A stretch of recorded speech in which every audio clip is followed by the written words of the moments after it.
Hello, I am Dr. Loren M. Hill, your academic career advancement coach. And I am pleased to have with me today Dr. Cynthia Worthen. She is very accomplished, and we have known each other for several years.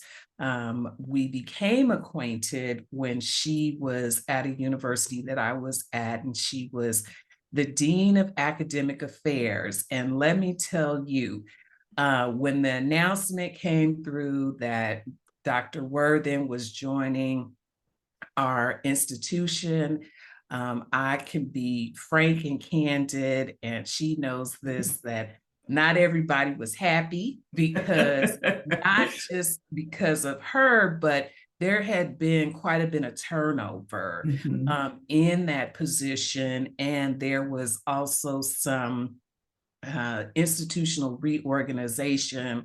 So people were like, "Oh, okay, what now? What are we getting now?" Granted, she's got great credentials, and I'm sure she is going to come in here.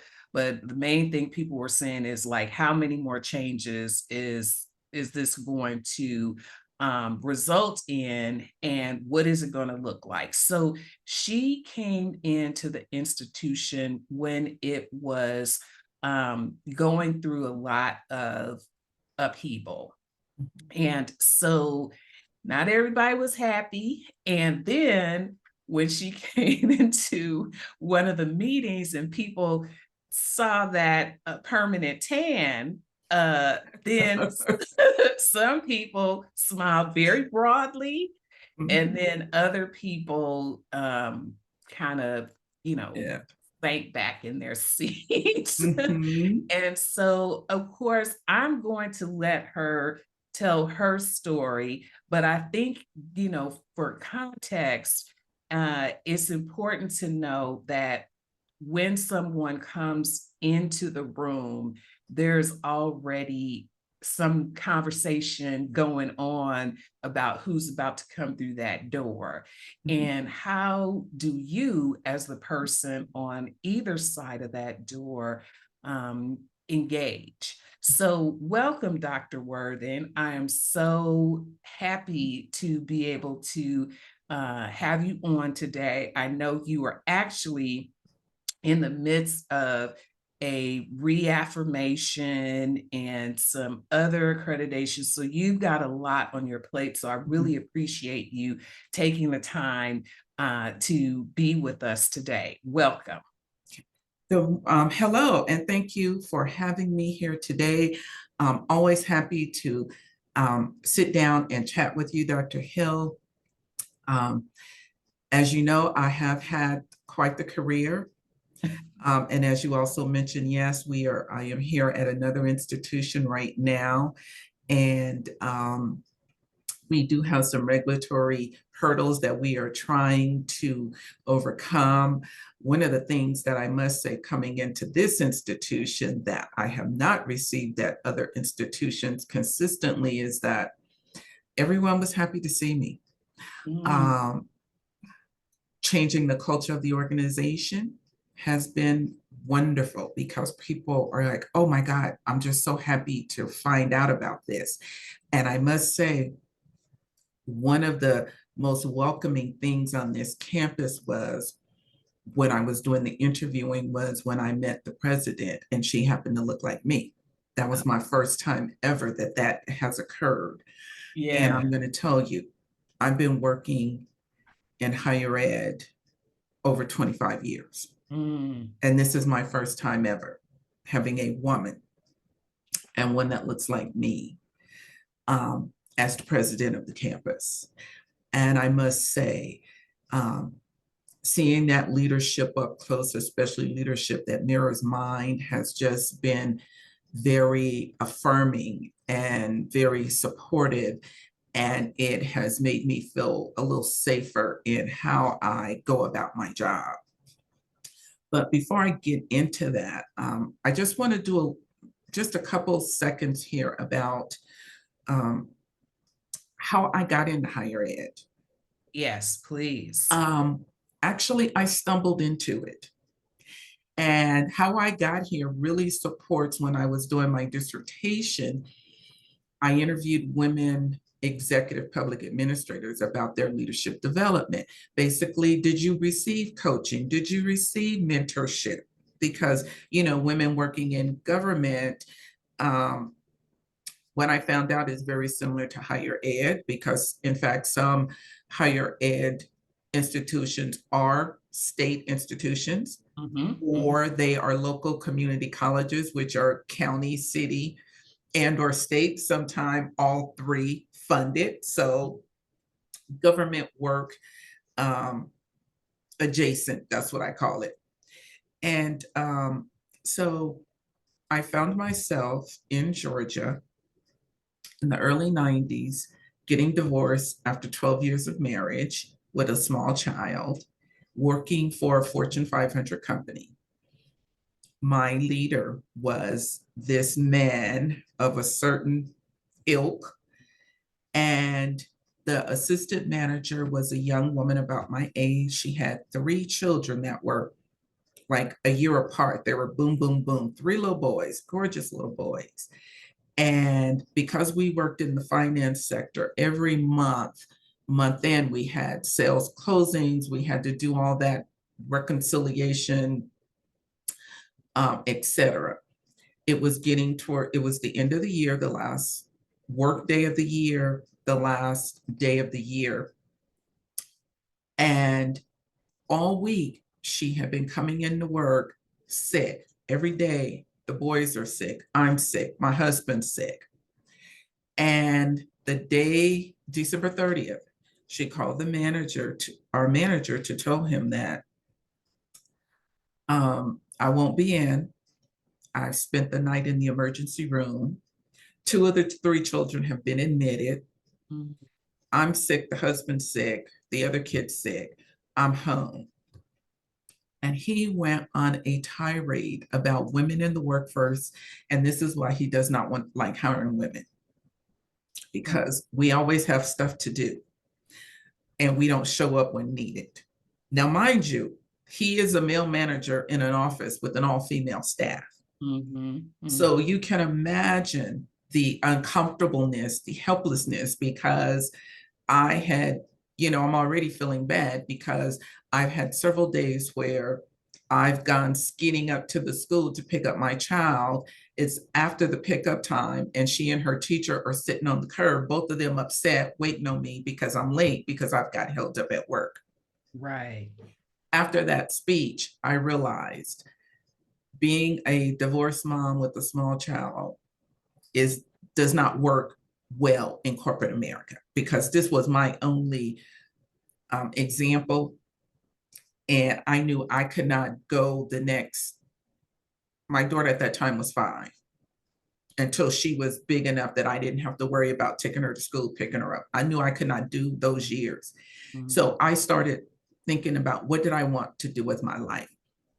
What was the criteria for me as a professional woman? What did I want to do? And I realized, previous to being in corporate America, I had worked in government. I had worked in nonprofit management. I knew I wanted, and this was not something we really talked about back then, was work-life balance. I knew as a divorced parent, I had a vision of what my life would look like.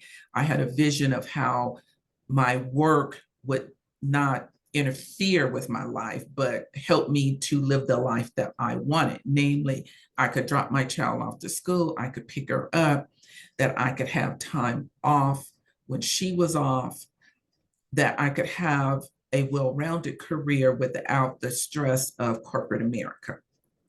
So I did some researching. By that time, I had taken a job again in nonprofit management. I was a program manager for AmeriCorps, and that site had been started by a program chair at Mercer University.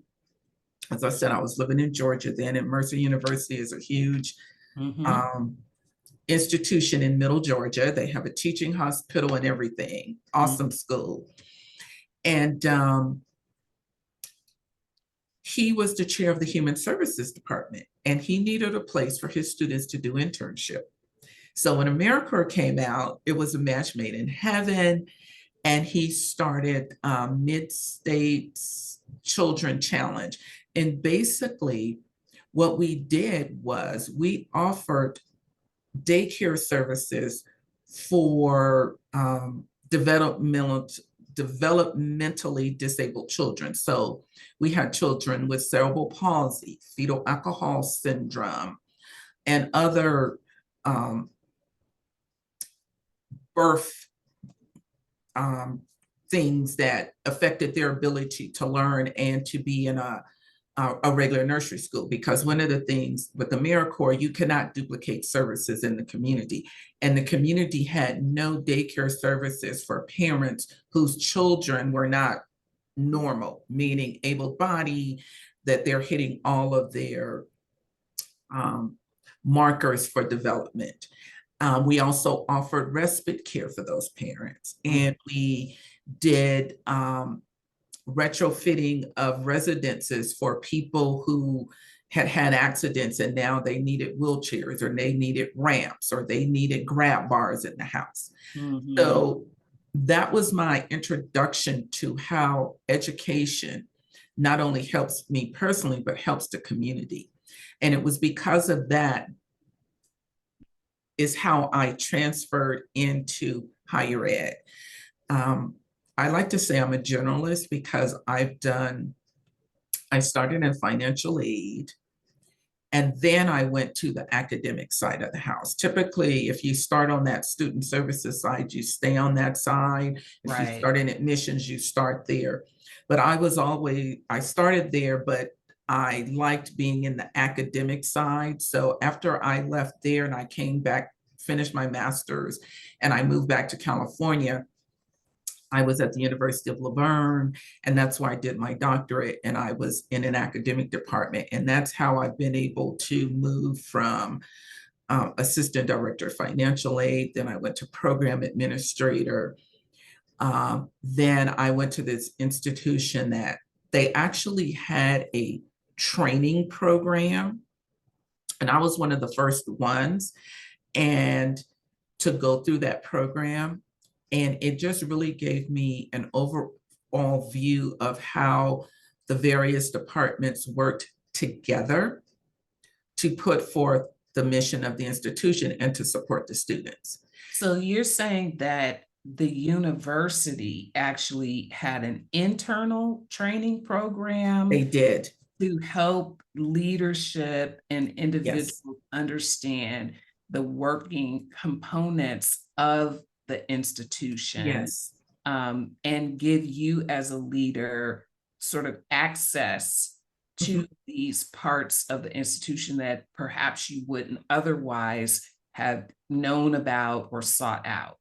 That's correct. That's very cutting edge. It was. I actually spent time in admissions, so I would know that cycle and its importance. I did a tutorial under the chief financial officer, because if you don't understand the budgets and how to forecast. Right. And then I did the student services side, registration, commencement, counseling, the student life, the student experience. And that was for an entire year. And it was a formalized training. We capped it. It started with a week's on-site training session with all what we call executive team members who were in those leadership roles to kick off that year.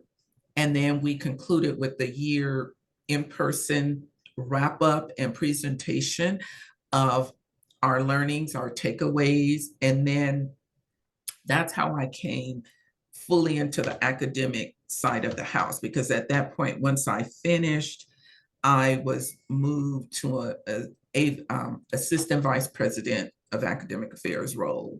And so then, sorry. Go ahead. So this sounds, I just had a thought. It sounds similar to a program that the American Council on Education has. It was designed based on that.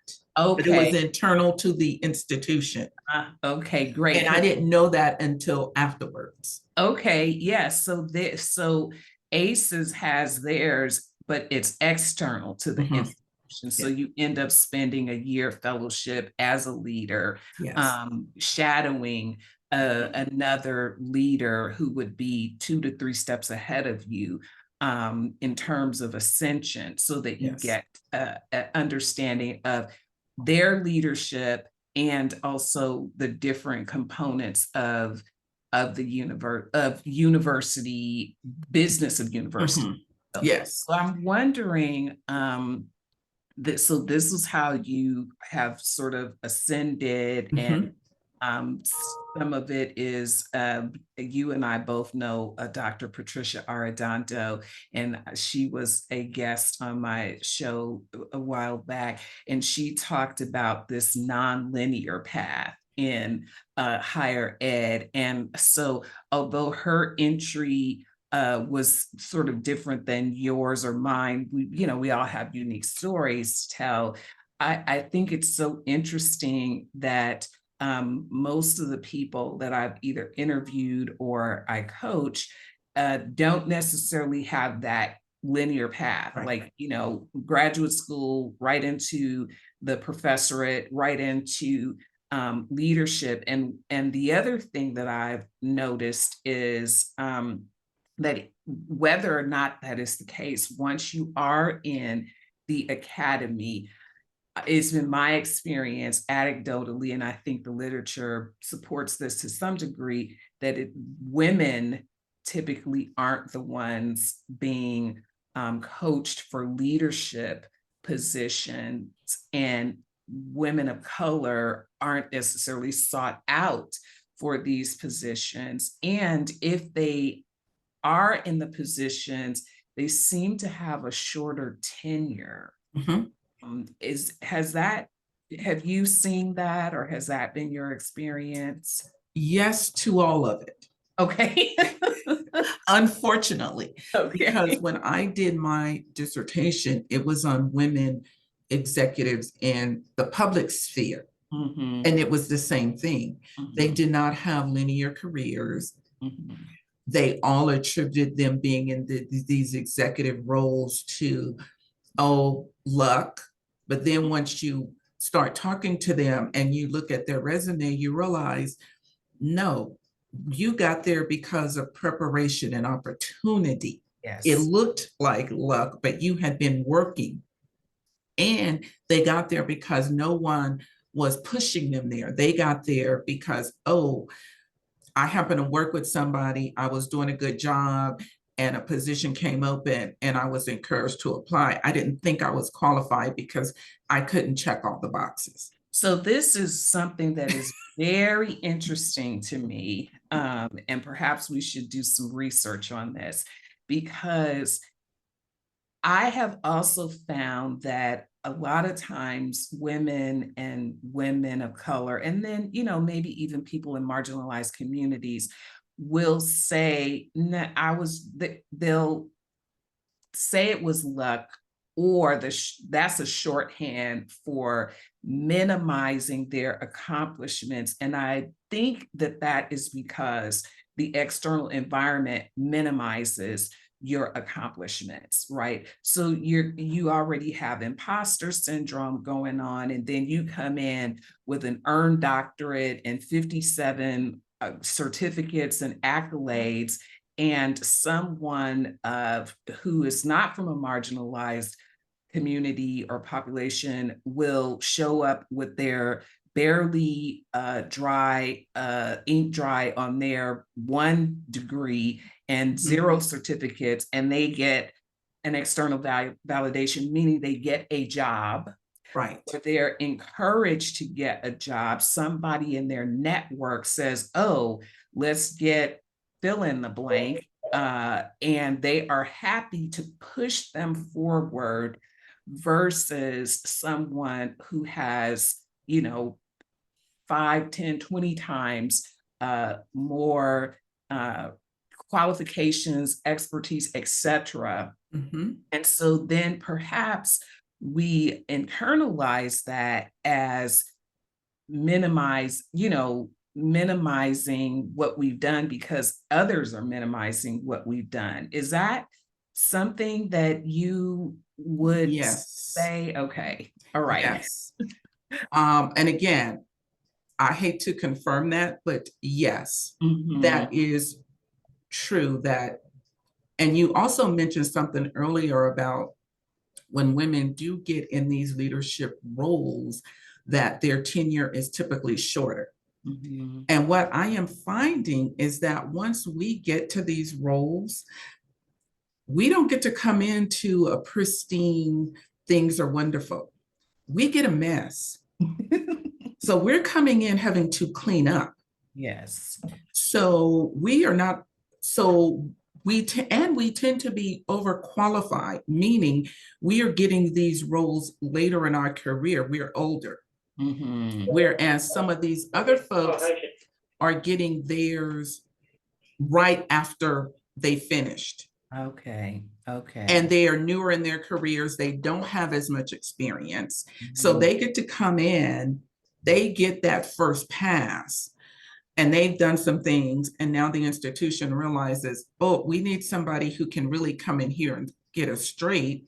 So here I walk in and I'm not getting the support. Mhm. And I have a mess. I'm not coming in and things are running well. I Mhm. have two anecdotes to share with you. One is my alma mater. They elected their first woman president. It's been less than 20 years ago. She had a very good reign there. She did a lot of improvements, but she came in and her first day, the dean of the law school reveals some very bad news that should have come out in her 9 months of interviewing and reading all the reports and the budgets. And they hold that into her first day. So her first day, her first act, which kind of sets a tone for the presidency, is this popular dean is shown the door because you have withheld material information that impacts how I can Yes. govern this college from me. I Mhm. can't trust you.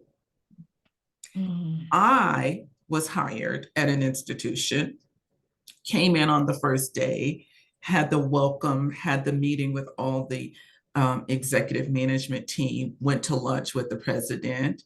I had been told I had a 1 o'clock meeting um, on my calendar, had no clue what the meeting was about. And it is about, oh, here's a list of employees we're going to have to rift. Who do you want rift? I've been on the job all of 4 hours. I don't know who to riff. I don't know what that removing that position is going to do to the institution because I have not had an opportunity to learn about the institutions before I have to make changes. So, of course, if you are a leader and you come in and you are having to, within your first 90 days, make these kinds of decisions, it sets a tone, which again leads to the shorter tenure of people of color and especially women of color. And I would add, because I was just having a conversation with a colleague last evening. She went to a leadership development conference, and there it was a room full of women, senior leaders at universities and colleges, and this woman said to them, one of her slides was, okay, women, you need to really be mindful of your delivery, right? Mhm, And so, having said that, to a room full of women, well, more women than not were from marginalized or, demographics, if you will. And I mhm, always kind of sticks in my throat when I say it, but we all kind of know where I'm going with this. And so someone raised their hand and said, okay, I hear what you're saying, right? Because it is important for us. We've got a lot of messages that we're delivering, and we always want to be mindful of the delivery. But if you have sort of the cards stacked against you already, right? Mhm. There's a lot of stereotypes and lenses that people see women of color through, and particularly African American women, where we're perceived as like the angry, this or that. And then you got to come in and you have to fire a bunch of people, and you're really just trying to hold the space and be Mhm. professional. Then it can be perceived as that you're stoic or not caring, or I've been here for 15 years and you showing me the door. And people don't know the backstory. So Right. there's a lot that goes into it. And I also was having this, during this conversation, I said, well, did she offer any solutions? Like, Mhm. it's one thing to say, check your delivery, but I think I've been doing that all along. So what am I supposed to do here? And she said it was a bit frustrating in this session, because the person just, that was the slide. And when probed and asked appropriately, okay, great, so what is the action item to Mhm. follow that up, the person was like, oh, I hear what you're saying, but I got to move on to my next slide, meaning that they didn't really offer any type of ways to consider it. And then when pressed even further, the person didn't say, you know what, that's a good point. Let's hear from the room, right? Mhm. So this notion of, yeah, you all are doing a bunch of stuff incorrectly, and I don't really have nothing for you but to tell you that you're doing it incorrectly, is something that I know I've been met with. So when I'm coaching, I'm always trying to help people find solutions. Right. And because typically the person who's saying that is not one of us, which Right. again is an insult. Yes. And we talk in higher ed about diversity, e- equity, and inclusivity. And just by saying that, you're getting branded as other because you're not responding in the way that majority audience wants you to respond. Mm, And then if you ask for specifics, then you're pushy, you're angry. And mm. I am just now old enough and far enough along in my career that I say what I want, how I want, when I want. This is where I am now. And Mhm, this is one of the things, even though it is a bit jarring with my younger colleagues, the younger folks, they are you are not going to put me in your box. I'm mhm, coming in as myself. mhm, Everyone else gets to take up space mhm, and present themselves. And I am not doing this code shifting mhm, mhm. to make you more comfortable. You've had enough time to get comfortable. And it's not my responsibility anymore to make you comfortable.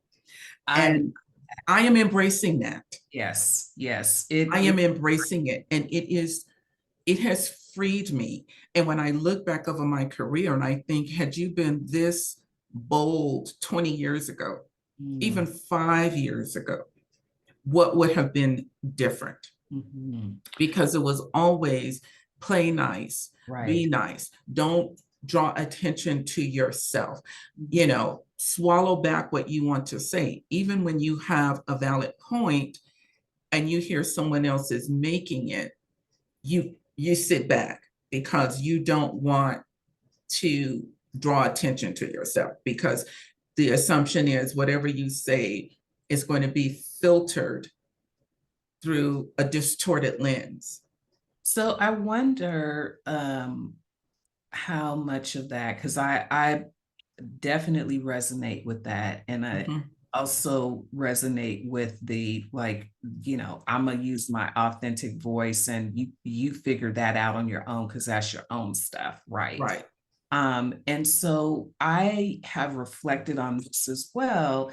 And I have really had to give myself some grace Mhm. because in reflecting back on, well, Loren, really could have said this or you should have said that. Right. I don't know that the world was ready No. for that, right? And so there would have definitely I could have said it, uh, Mhm. but I know that that there would have been some repercussions for that, and Right. not necessarily ones that I would have been willing to take because I do have a mortgage and all of that stuff, right?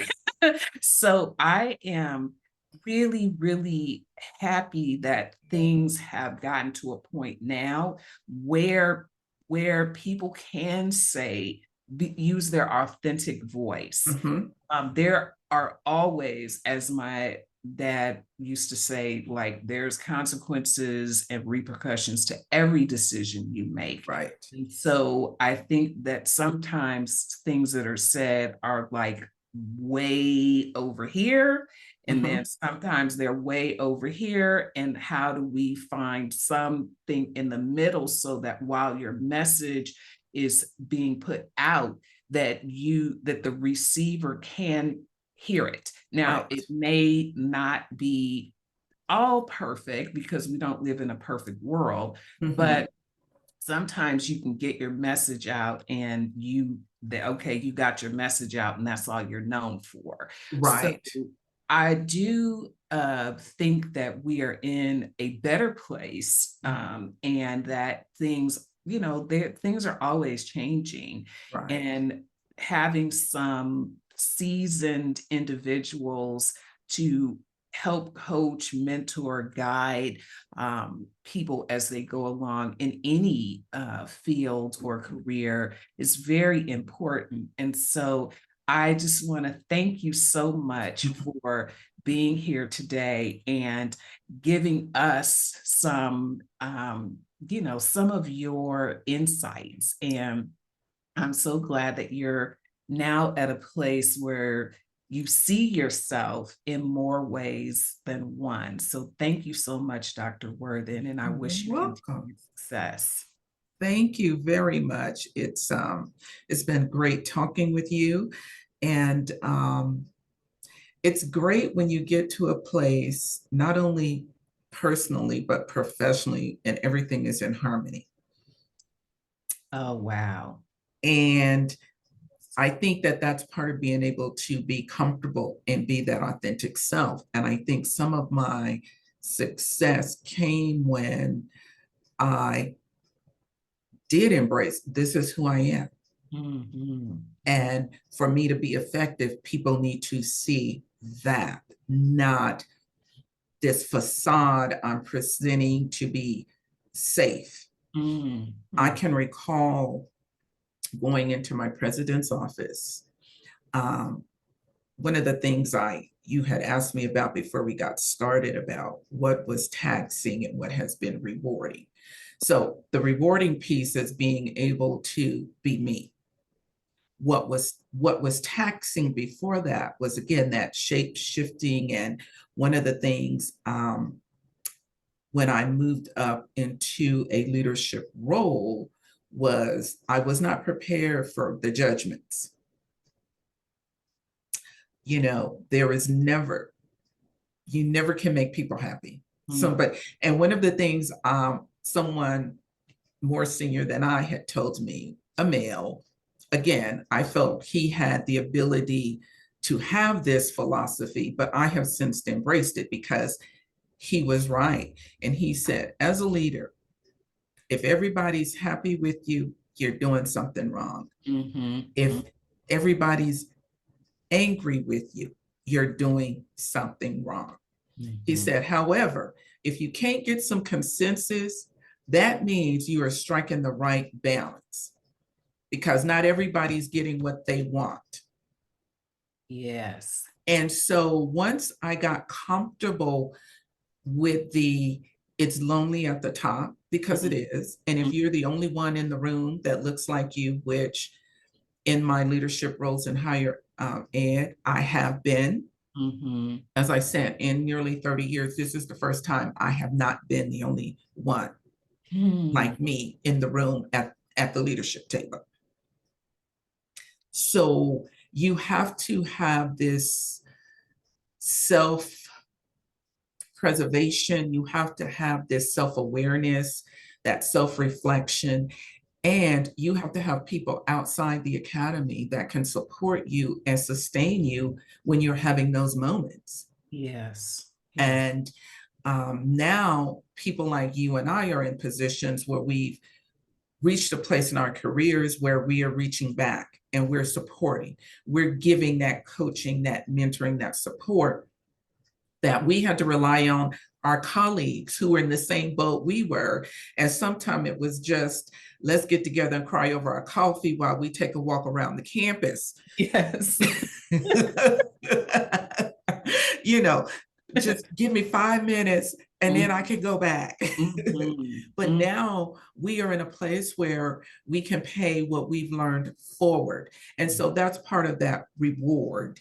Part of the reward is seeing there are more like us, and that the table is getting larger to include voices that are not ours. Yes. And so that's rewarding. But that emotional work that went into getting us here and keeping us here is can be taxing. But um, overall, it's good. And I'm happy to come and share my insights with you and your followers and your readers today. Thank you. Thank you. And full circle, here's to work-life balance and harmony. Yes. So so much, Dr. Worthen. It has been a pleasure having you here today. And I want to thank my listeners. And once again, this is Dr. Lavren M. Hill, your academic career advancement coach.